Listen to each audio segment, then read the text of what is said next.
My name is Manimam Akol Risa Anne. I come from Nabilatuk district in Karamoja sub-region, and I am a teacher by profession. I've been working for the local government of Nakapripriti district as a district education officer up to 2015 when I retired and joined the elective politics.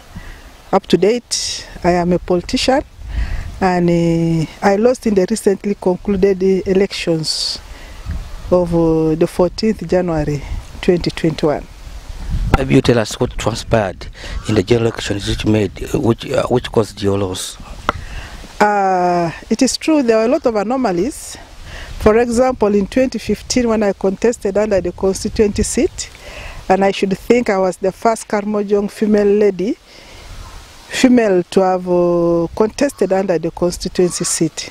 But of course, being a patriarchal society, a lot of things went bad. They said I was disrespectful, that seat was purely for a man, and you know, Karamoja is a place for Museveni, and they used the name of the president to say, Museveni says no man must sit on this seat, it is only for a man. So that is one of the reasons why I failed in the 2015 elections.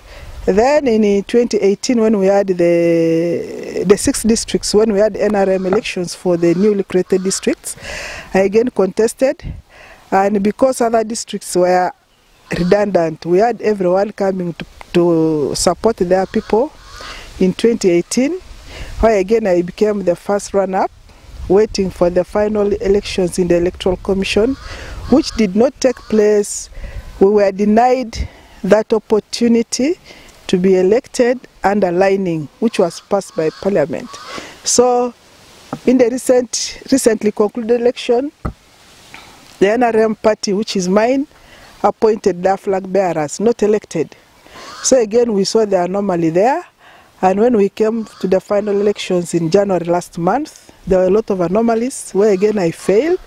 One of the biggest anomaly here was the role of NRM in influencing the EC election, where we got the army voting in one of the stations, and my loss is attributed to the army which was brought to vote, who are not in the voters register.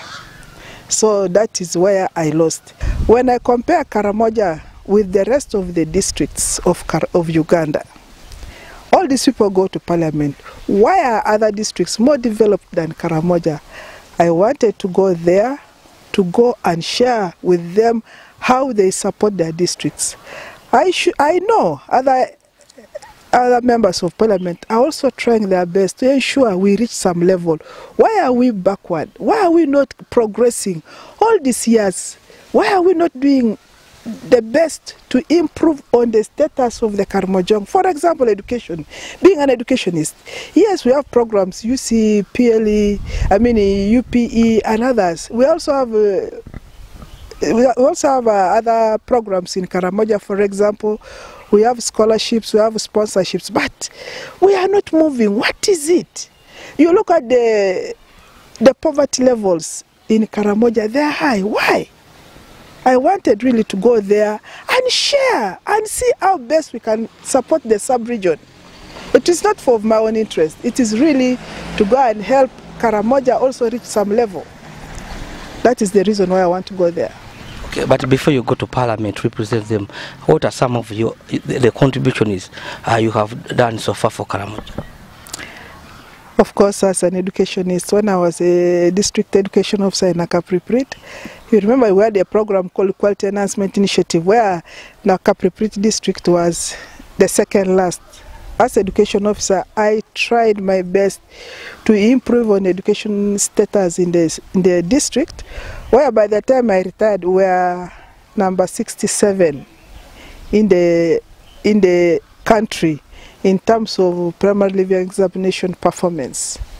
That was my contribution in the education sector. And I also ensured that I joined other stakeholders like UNICEF to ensure that the girl child was in school, save the children was also working with us to ensure that the girl child is also in school, not left at home. So we are balancing the issue of education for both girls and boys. And for me, as a Karamojong, I put aside the cultural attitudes of saying the girl child must be at home. We said, no, the girl child must also be in school. And that is what I'm foreseeing. We want this girl child. For me, if my father had not taken me to school, I wouldn't be what I am.